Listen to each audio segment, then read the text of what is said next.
Hey, Hello, hello. hey, Janai, how you doing?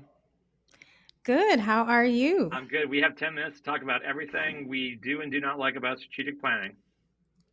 All right, let's go.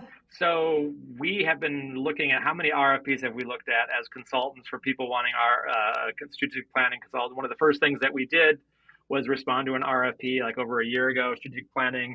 There's another one I didn't, maybe I think I shared it with you the other day. And there's another one sitting in our inbox that we can talk about. But I'm wondering if we ever want to do strategic planning, if that's actually the thing that we should be doing, or are we actually doing a disservice to our clients by bidding on these, applying to do these, and instead we should be, in my opinion, we should be redirecting um, their attentions in other directions. But before we get to that, I want to ask you, Janai, what's your biggest? You've been on, I think, on the sort of client side. I've been more on the consultant side. What's your biggest pet peeve about strategic planning? Okay, Peter, usually how this works is you ask me a question and I turn it back on you. But I'll make an exception here, actually, and Okay. just say that I'll say one of the things actually that I liked about strategic planning is that on the front end, once again, as an employee within an organization, when we start the process, I have so much hope because I'm always confident at the beginning. Once we do the plan, then we will have the outcomes that we want. And I'm like, when that doesn't happen, then So, the so you get high in the hope, and then where are you at the end of the process, or better yet, exactly. where are you 1 year after the process? Yeah, that's the part that's a little key. And I think there's all kinds of reasons which we can kind of interrogate and talk about why strategic planning doesn't work. But for me, it doesn't work because the premise for so much of it is misguided. And I know that's a daring thing to say for consultants that work in the nonprofit space because so much money and time and energy go into strategic planning. But I was just reflecting on this, and I think my biggest pet peeve as someone who's done a lot of strategic plans and helped organizations do strategic plans is usually they're a response to some deeper issues in the organization that, despite the plan, go unacknowledged, unexamined, and then therefore, when the plan is done, those issues aren't addressed, and so it's very difficult to pivot or to do anything different or new. And what happens is dashing the hope of all the staff members who went into it with high hopes. Oh, we got this great consultant where everything's going to be different this time. A year later, nothing is different or not different enough. Yeah. Yeah, while I hear what you're saying, at the same time,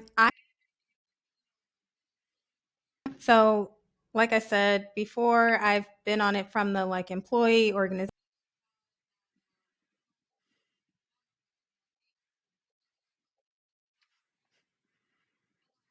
When they say help us map our 3 to 5 year goals, that will make them feel good. They want those 3 to 5 year goals.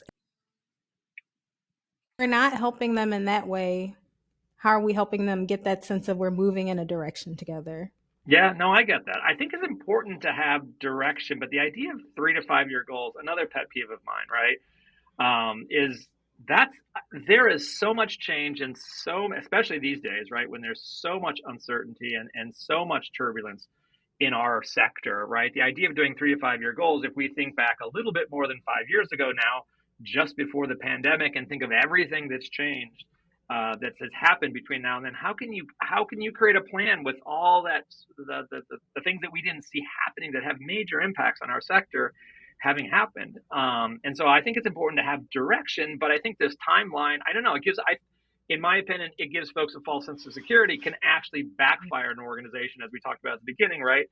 It sets up some expectations, it sets up a sense of hope, and then when it's not fulfilled, it backfires and it actually demoralizes a staff and demoralizes the organization, which of course just means then it's time to do a new strategic Let's hire another plan. consultant. We must have not had the right consultant. Let's hire those Foresight people. Maybe they can do it better this time. Yeah, well, I hear what you're saying about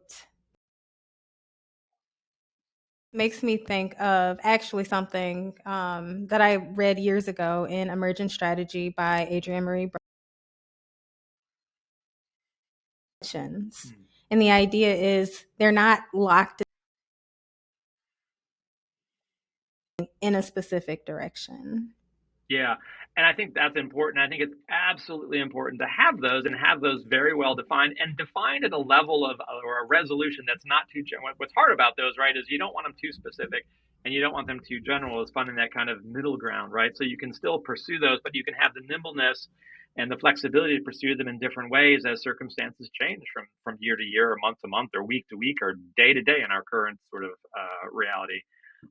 Yeah, absolutely. But I think 3 to 5 years, oh my gosh, I don't know. I can't predict the future that far ahead. Why spend time considering that? But having direction, hey, we want to head in this direction. And I think also what really is important about that is knowing who you are and what you're about, right? Fundamentally. And again, I think organizations, again, jump to strategic plans. They start looking externally. They have kind of surface conversations with staff members about what we should do. We assemble all this, we synthesize all, we turn it into a plan. But really, that deeper reflection, I think, doesn't happen. That deeper sort of self examination doesn't happen. And I think start there. Use a quarter of your strategic planning budget, if not most of it, for that. Or use a quarter of it and then don't worry about the plan, because I think if you can do some of that deeper work, you can get just as far, if not farther. But again, I think my other point about that, sorry, one more thing, having the vision, but also having that infrastructure, as our friend Chris Lambert likes to write about, that operating system, those two things need to go hand in hand too. And a lot of organizations don't have a really strong administrative operating system, if you will, to achieve those plans. So it sort of demoralizes folks.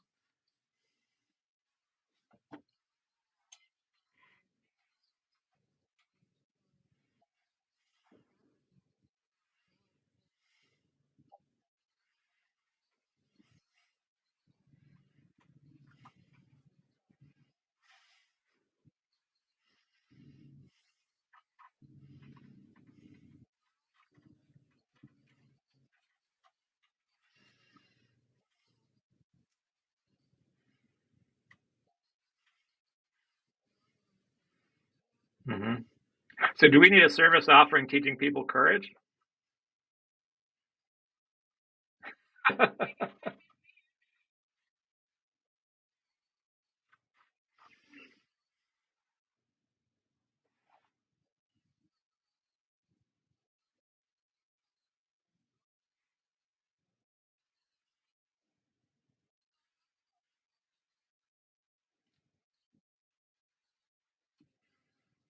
Mm-hmm.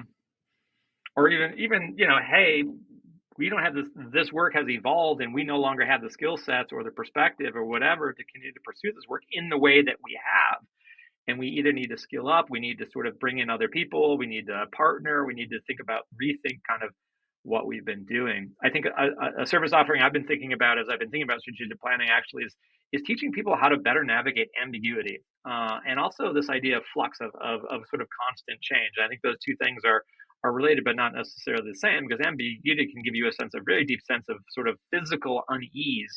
And how do we get people so they don't need this kind of strategic plan, this I don't know, in my opinion, fake certainty, but we can debate whether you believe that or not, of a strategic plan, but get more comfortable with ambiguity and get more comfortable with navigating flux and keeping your eye on the prize, but being able to be more nimble in terms of how we get there. Agree, disagree? Of course.